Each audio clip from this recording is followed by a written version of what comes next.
L'enregistrement a débuté. Merci. Alors, bonsoir, bienvenue à la séance du Conseil du 22 mars 2021. Point numéro 1, ouverture de la séance. Point numéro 2, adoption de l'ordre du jour. Point numéro 3, première période de questions. Point numéro 4, présentation et assemblée publique.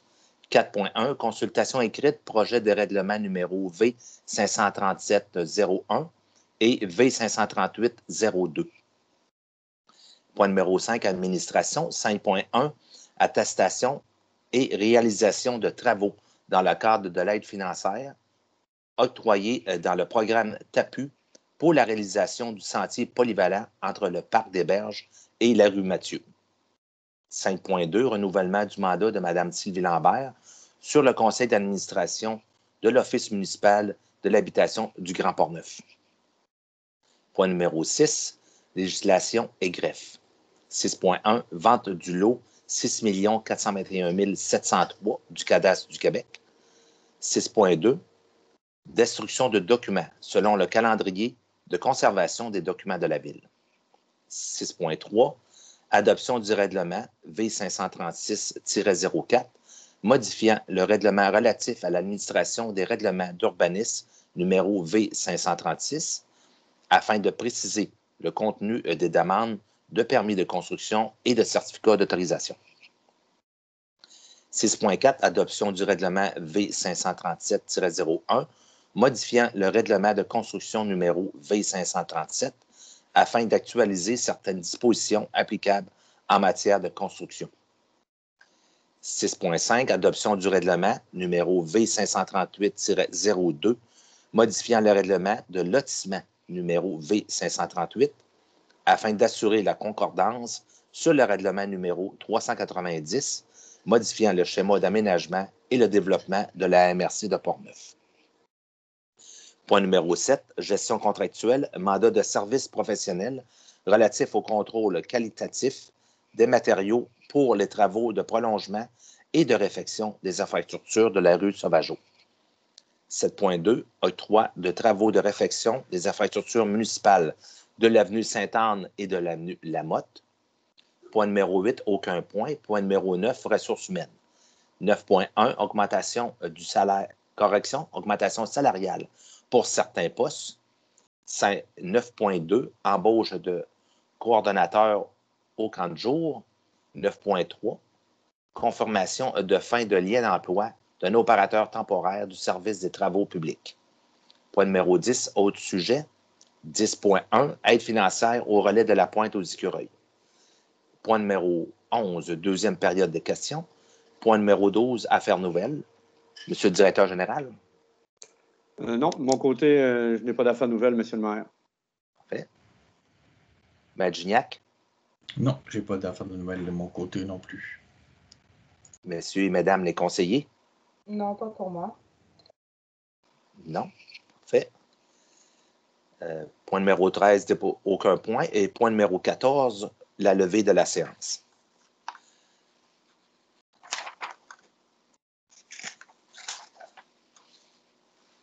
Point numéro 1, ouverture de la séance.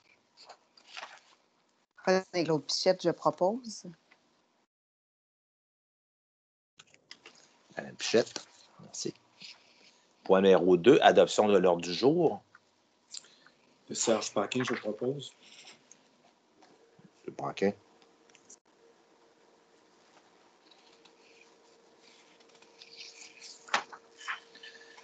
Point numéro 3, première part des questions. Est-ce que nous avons des questions, Monsieur le directeur général? Oui, on a eu deux questions venant du même citoyen. Donc, les deux questions viennent de M. Jean-Guy Barbeau, qui demeure sur la route 138 à Donnacona. Donc, la première question de M. Barbeau est quel est le montant payé par la Ville de Saint-Basile annuellement pour compenser l'écart habituel entre le coût d'inscription d'un résident et celui d'un non-résident?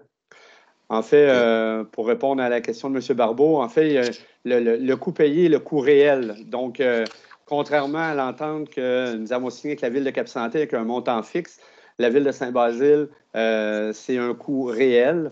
Donc, s'il y a une année, bon, on donne exemple, il il y a 150 utilisateurs, ils vont payer la différence pour 150 personnes. Si l'année d'après, c'est 75, ils vont payer pour 75. Donc, il n'y a pas de montant fixe. C'est vraiment toujours au coût réel du nombre d'utilisateurs. Parfait. Deuxième question. La deuxième question. Oui, deuxième question, toujours de M. Barbeau. Et, pardon. Suite à la vente de la phase 2 du projet Aube, la taxe de mutation va rapporter combien à la ville de Donnacona? Cette question-là, c'est une excellente question en passant, M. Barbeau. En fait, nous, on a été mis au courant il y a environ un mois qu'il y a eu un jugement. Donc, il y a eu un délaissement forcé des terrains vers un nouveau propriétaire. En fait, c'est une prise en paiement qui a été faite. C'est comme un créancier qui a pris en paiement les terrains et en fonction d'une transaction de cette façon-là, c'est exempté selon la loi sur les droits de mutation. Donc, il ne peut pas y avoir de droit de mutation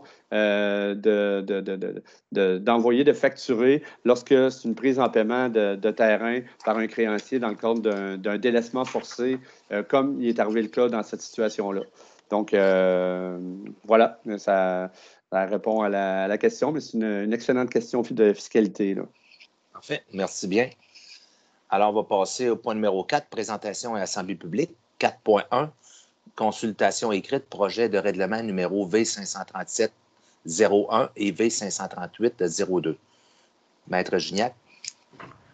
Donc, c'est en lien avec les sujets d'adoption de règlement qui sont prévus plus loin dans l'ordre du jour. Donc, le 24 février, on a publié, en fait, la Ville a publié un avis public donc, concernant une consultation écrite. Donc, évidemment, dans les cadres des mesures actuelles liées à la pandémie, il n'est pas possible de tenir des assemblées publiques de consultation. Donc, ça se fait en format de consultation écrite. Donc, un avis public qui est paru et bon, une présentation qui a été préparée et enregistrée par M. Filion, le directeur du service d'urbanisme, afin d'expliquer les règlements en question. Donc, ça concernait 2 projets de règlement. Donc, le règlement numéro 2537-01 qui modifie le règlement de construction numéro V537 afin d'actualiser certaines dispositions applicables en matière de construction, et le projet de règlement numéro V538-02 qui modifie le règlement de lotissement numéro V538 afin d'assurer la concurrence avec le règlement numéro 390 qui modifie le schéma d'aménagement et de développement de la MRC de Portneuf. Donc, la consultation s'est déroulée durant une période de 15 jours, donc il n'y a aucune question, aucun commentaire qui a été formulé à l'égard de ces 2 règlements-là. Parfait. Merci. Est-ce qu'on a besoin d'un proposeur, Gignac, lorsqu'on fait... Non, hein? Non, c'est juste... c'est juste une lecture que vous faites? C'est juste de donner le résultat de la consultation écrite. Parfait, merci. Alors, on va passer au point numéro 5, qui est administration. 5.1, attestation de réalisation de travaux dans le cadre de l'aide financière octroyée dans le programme TAPU pour la réalisation de sentiers polyvalents entre le Parc des Berges et la rue Mathieu. Considérant que la Ville de Donnacona a pris connaissance des modalités d'application du programme d'aide financière au développement des transports actifs dans le périmètre urbain, soit le TAPU, considérant que cette aide financière gouvernementale découle d'une mesure de plan d'action de 2013 à 2020 sur les changements climatiques financés par le Fonds vert. Considérant que la lettre de confirmation de l'aide financière dans ce programme du ministère du Transport du Québec du 31 mars 2020 pour la réalisation d'un sentier polyvalent reliant le Parc des Berges à la rue Mathieu sur le territoire de la Ville de Donnacona. La réalisation d'un sentier polyvalent reliant le Parc des Berges à la rue Mathieu sur le territoire de la Ville est de compétence municipale et admissible au TAPU. Les travaux ont été réalisés dans l'année civile au cours de laquelle le ministère les a autorisés. Les travaux réalisés ou les frais inhérents sont admissibles au TAPU. Considérant que le rapport réalisé, comprenant le détail de dépenses engagées, a été effectué à la fin des travaux, déposé au Conseil et transmis et au plus tard le 31 mars 2021. Considérant que le rapport des travaux réalisés est jugé conforme, le ministre fait un versement aux municipalités en fonction de la liste des travaux qu'il a approuvés, sans toutefois excéder le montant maximal de l'aide qu'il apparaît à la lettre d'annonce.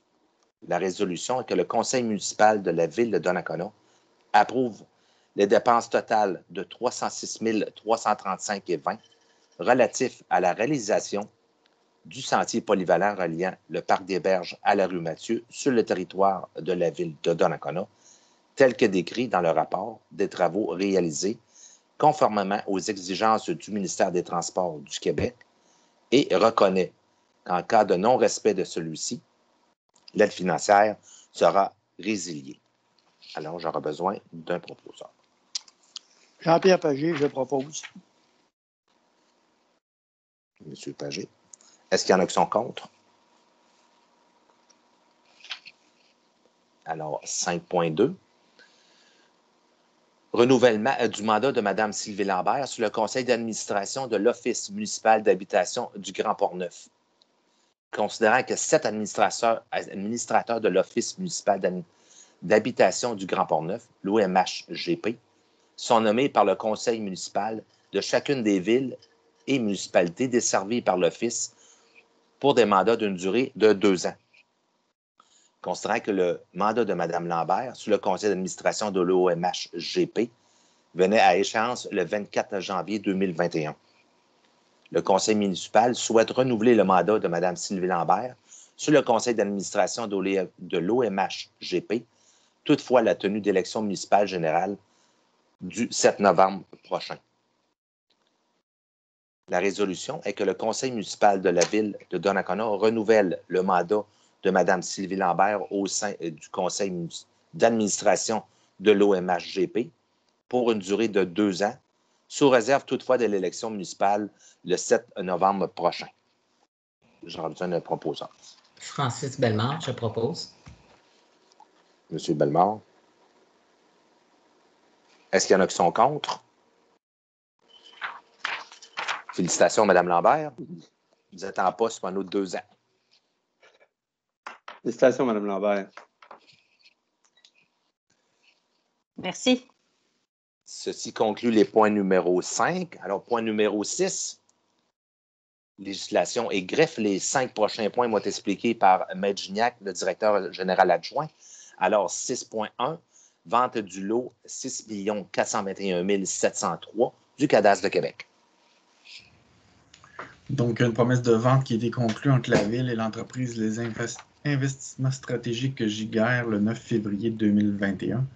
Donc, le lot 6 421 703 est un terrain industriel situé sur la rue Piché d'une superficie de 32 406,7 m². Donc, un projet d'acte de vente qui a été préparé par M. Olivier Junot-Boilard, notaire. Donc, la résolution est de vendre le lot 6 421 703 du cadastre du Québec à l'entreprise Les Investissements stratégiques Giguère pour la somme de 253 652,56 auxquels s'ajoutent les taxes applicables et d'autoriser M. le maire et moi-même à signer l'acte de vente préparé par M. Olivier Junot-Boilard. Merci. Proposeur? Sylvie Lambert, je propose. Est-ce qu'il y en a qui sont contre? Alors, 6.2, destruction de documents selon le calendrier de conservation des documents de la Ville. Donc, comme à chaque année, là, et conformément là, au calendrier de conservation des documents, on procède là, annuellement à la destruction des documents de la Ville. Donc, dans un premier temps, là, vous aviez des documents de l'administration là, qui sont visés par la présente résolution. Donc, la résolution là, est de confirmer là, la destruction des dossiers actifs et semi-actifs là, du service de l'administration qui était énoncé, là, qui était en pièce jointe dans les listes de vos documents. C'est un proposeur. Dany Blais, je propose. Madame Blais. Est-ce qu'il y en a qui sont contre? Alors, 6.3, adoption du règlement numéro V536-04, modifiant le règlement relatif à l'administration des règlements d'urbanisme numéro V536, afin de préciser le contenu des demandes de permis de construction et de certificats d'autorisation. Donc, règlement modificatif. Donc, le règlement V536-04 donc, vient modifier le règlement relatif à l'administration des règlements d'urbanisme numéro V536. Donc, comme son nom l'indique, il y a plusieurs dispositions qui sont modifiées là, pour préciser certains éléments là, qui sont relatifs à l'obtention de permis de construction et de certificats d'autorisation. Donc, il y a un avis de motion là, qui a été déposé le 11 janvier 2021 et le projet également là, qui a été déposé le 11 janvier. Donc, contrairement aux deux règlements suivants, donc ce n'est pas en soi un règlement d'urbanisme dans le sens où il concerne, oui, l'urbanisme, mais il n'est pas soumis à la procédure d'adoption un peu plus lourde là, de la loi là, sur l'aménagement et l'urbanisme. Donc, c'est un règlement, si on veut, régulier dans sa forme de procédure. Donc, mais comme il était en lien avec les deux autres, c'est pour ça que l'avis de motion et le dépôt du projet est au 11 janvier. Là, on a attendu pour tout adopter ces règlements-là au même moment. Donc, ce soir, c'est vraiment l'adoption du règlement. Donc, la résolution est d'adopter le règlement numéro V536-04 qui modifie le règlement relatif à l'administration des règlements d'urbanisme. Merci. Un proposeur? René-Claude Pichette, je propose. Est-ce qu'il y en a qui sont contre? Alors, 6.4, adoption du règlement numéro V537-01, modifiant le règlement de construction numéro V537 afin d'actualiser certaines dispositions applicables en matière de construction. Donc, c'est l'adoption du règlement numéro V537-01 qui vient modifier le règlement de construction numéro V537, donc afin d'actualiser certaines dispositions applicables en matière de construction. Donc, le règlement original, donc le règlement numéro V537 est entré en vigueur le 12 février 2014. Donc, il y a différentes dispositions qui doivent être modifiées afin de corriger et préciser certains éléments. Donc, c'est un règlement. Là, en fait, il y a eu une consultation écrite qui s'est tenue, donc dont on a parlé précédemment. Donc, l'avis de motion également qui avait été déposé et le dépôt de projet qui ont été déposés le 11 janvier 2021. Donc, on en est à l'étape de l'adoption ce soir. Donc, la résolution est d'adoption du règlement numéro V537-01 qui modifie le règlement de construction numéro V537. Merci. Un proposeur? Serge Paquin, je propose. Monsieur Paquin. Est-ce qu'il y en a qui sont contre? Alors, 6.5, adoption du règlement numéro V538-02, modifiant le règlement de lotissement numéro V538 afin d'assurer la concordance avec le règlement numéro 390, modifiant le schéma d'aménagement et de développement de la MRC de Portneuf. Donc, adoption du règlement numéro V538-02 qui vient modifier le règlement de lotissement numéro V538. Comme son nom l'indique, comme son titre l'indique, donc il vise à assurer la concordance avec le règlement numéro 390 qui modifie le schéma d'aménagement et de développement de la MRC de Portneuf. Donc, c'est une modification au schéma là, qui concerne la ville de Donnacona et qui entraîne là, des modifications à notre règlement sur le lotissement. Donc, le règlement original, le règlement V538 est entré en vigueur le 12 février 2014, en même temps que nos autres règlements d'urbanisme.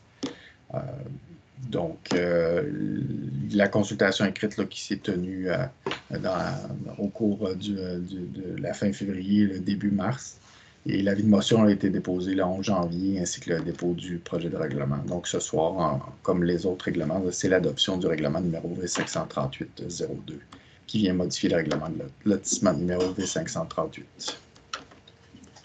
Merci, M. Gignac. Alors, un proposeur? Jean-Pierre Pagé, je propose. M. Pagé. Est-ce qu'il y en a qui sont contre? Merci. Alors, ceci conclut les points numéro 6. Merci, M. Gignac. Alors, point numéro 7, gestion contractuelle. 7.1, mandat des services professionnels relatifs au contrôle qualitatif des matériaux pour les travaux de prolongement et de réfection des infrastructures de la rue Sauvageau. Considérant que la Ville prévoit procéder aux travaux de prolongement et de réfection des infrastructures de la rue Sauvageau, un mandat de service professionnel relatif au contrôle qualitatif des travaux, correction des matériaux est requis dans le cadre de la réalisation de ces travaux. Considérant que les propositions reçues par 7 fournisseurs et le règlement numéro V578 sur la gestion contractuelle, la Ville peut conclure un contrat de gré à gré. La résolution est d'octroyer le mandat de service professionnel relatif au contrôle qualitatif des matériaux pour les travaux de prolongement et de réfection des infrastructures de la rue Sauvageau à l'entreprise FNX Innov Inc. pour la somme de 38 801,07 $, incluant les taxes applicables. Les conditions de ce montant sont celles prévues dans la demande de proposition préparée par la Ville, ainsi que la proposition de FNX Innov Inc. et d'autoriser une dépense de 38 801,07 $ à même le poste budgétaire, et que l'octroi de ce contrat est toutefois conditionnel à l'approbation du MAMACH du règlement numéro V593 décrétant ces travaux et son financement, ainsi qu'à l'obtention d'un certificat d'autorisation du ministère de l'Environnement et de la lutte contre les changements climatiques requis pour ces travaux. J'aurai besoin d'un proposeur. Sylvie Lambert, je propose.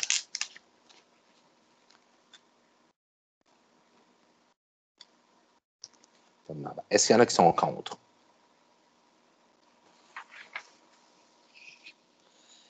Alors, 7.2, octroi du contrat des travaux de réfection des infrastructures municipales de l'avenue Sainte-Anne et de la rue Lamotte, considérant que la Ville prévoit procéder à ces travaux de réfection d'infrastructures municipales dans l'avenue Sainte-Anne et Lamotte. La Ville prévoit l'adoption du règlement numéro V592 afin de décréter et de financer ces travaux. Considérant que la Ville a déposé une demande de certificat d'autorisation auprès du ministère de l'Environnement et de la lutte contre les changements climatiques requis pour ces travaux, l'appel d'offres public lancé par la Ville afin de procéder à la réalisation de ces travaux et considérant que les soumissions reçues pour la réalisation de ces travaux se détaillent comme suit. Charles-Auguste Fortier, incorporé à 7 4 839,60 $. Construction Polaris CCN, 4 627 743,75 $. TGC incorporé à 4 625 469,54 $. Giroux et Lessard limité à 4 474 905,14 $. Excavation Lafontaine incorporée à 4 456 089,73 $. Et Construction et Pavage Portneuf incorporé à 3 685 925,06 $. Suite à l'analyse des soumissions et la recommandation de l'ingénieur du projet d'octroyer le contrat au plus bas soumissionnaire conforme, l'entreprise de Construction Pavage Portneuf est le plus bas soumissionnaire conforme. La résolution est d'octroyer le contrat des travaux de réfection des infrastructures municipales de l'avenue Sainte-Anne et de la rue Lamotte à l'entreprise Construction Pavage Portneuf incorporée, suivant les conditions stipulées au plan et devis préparés pour ce projet. Et que cet octroi est toutefois conditionnel à l'approbation par le ministère des Affaires municipales et de l'Habitation, le MAMACH, du règlement numéro V592, ainsi que l'obtention d'un CA du ministère de l'Environnement et de la lutte contre les changements climatiques requis pour ces travaux. J'aurais besoin d'un proposeur. Francis Bellemare, je propose. Monsieur Bellemare. Est-ce qu'il y en a qui sont contre? Merci. Alors, ceci conclut les points numéro 7. On a urbanisme et développement économique, nous n'avons aucun point. Point numéro 9, ressources humaines. 9.1, augmentation salariale pour certains postes, correction. Monsieur le directeur général. Oui, donc, considérant la conclusion de la nouvelle convention collective avec le syndicat des travailleuses et travailleurs municipaux de la ville de Donnacona, CSN, pour la période du 1er janvier 2020 au 31 décembre 2026, considérant que pour maintenir l'équité et la relativité salariale de certains postes qui ne sont pas couverts par l'accréditation syndicale, il est nécessaire d'augmenter les salaires de ces postes suivant les mêmes augmentations prévues par la nouvelle convention collective. Considérant le tableau de rémunération pour ces postes qui est joint à la présente résolution pour en faire partie intégrante et considérant que si, malgré l'augmentation prévue par la présente résolution, le taux horaire des postes de la classe 1 n'atteint pas le salaire minimum déterminé par le gouvernement, c'est plutôt ce dernier, donc le salaire minimum, qui s'applique. Donc, le but de la résolution de ce soir est que le Conseil confirme l'augmentation de la rémunération des postes ci-dessous.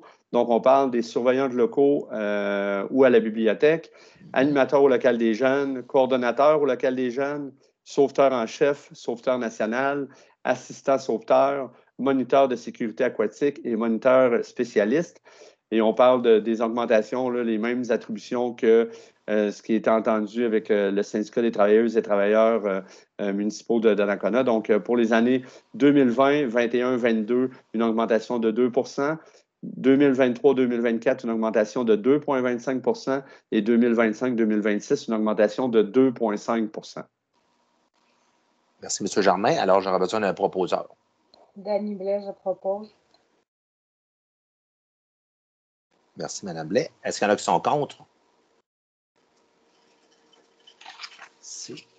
Alors, 9.2, embauche de coordonnateur au camp de jour. Oui, donc, considérant qu'il est toujours nécessaire de procéder à l'embauche de coordonnateurs au camp de jour pour les besoins du service des loisirs, de la culture, de la vie communautaire, considérant la recommandation du comité de sélection formé dans le cadre du processus d'embauche suivant la publication d'une offre d'emploi et la tenue des entrevues.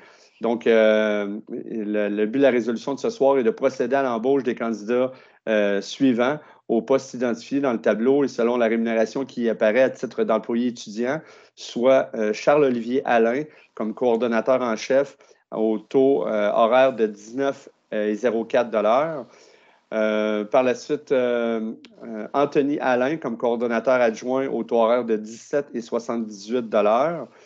Laurie Hébert comme coordonnatrice adjointe au taux de 17,78 $. Et finalement, Mélissa Pelletier comme coordonnatrice à l'intégration au taux de 17,78 $ de l'heure. Merci. Alors, j'aurai besoin d'un proposeur. René-Claude Pichette, je propose. Pichette. Est-ce qu'il y en a qui sont contre? Non. C'est sûr, avec la belle température d'aujourd'hui, ça commence à sentir l'été. On parle de camp de jour. Oui, absolument. C'est bon signe. Il faut se préparer. Oui. Alors, 9.3, confirmation de fin du lien d'emploi d'un opérateur temporaire au service des travaux publics. Monsieur le directeur général.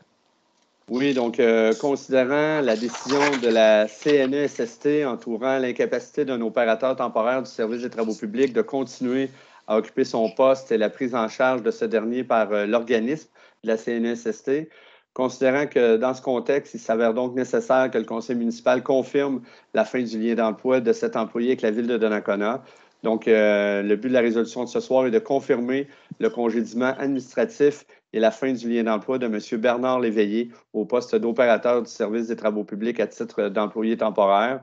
Comme vous le comprendrez, ce n'est pas dans un but d'imposition d'une mesure disciplinaire, c'est vraiment en lien avec une décision de la CNESST entourant l'incapacité de cet opérateur temporaire de continuer à occuper son poste. Donc, c'est le but de la résolution. Merci, M. Germain. Alors, un proposeur?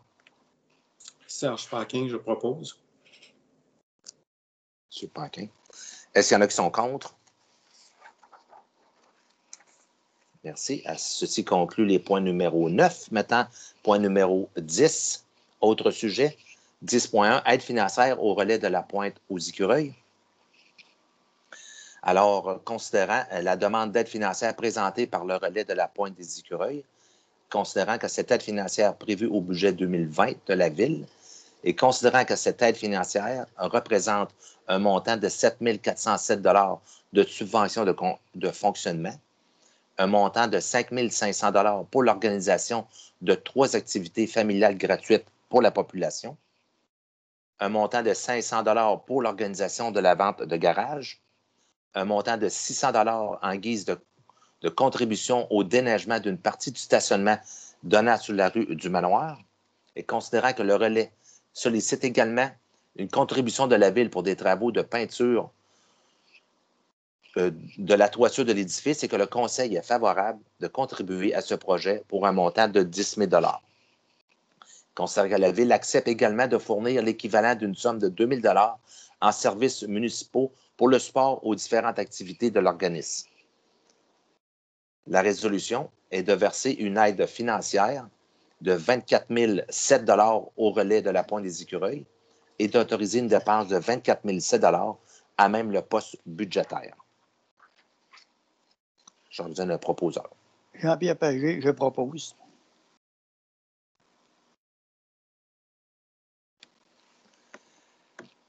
Est-ce qu'il y en a qui sont contre? Merci. Alors, point numéro 11, deuxième période de questions. On n'avait pas d'autres questions. On avait déjà répondu à la première séquence. Exactement. Oui. On n'avait pas eu d'autres questions des citoyens. Excellent. Alors, on est rendu au point numéro 14, qui est levé de la séance. J'aurais besoin d'un proposeur. Sylvie Lambert, je propose. Madame Lambert. Merci. Ceci conclut la séance du Conseil du 22 mars 2021. Merci beaucoup et bonne soirée. Bonne soirée. Bonsoir tout le monde. Bonsoir.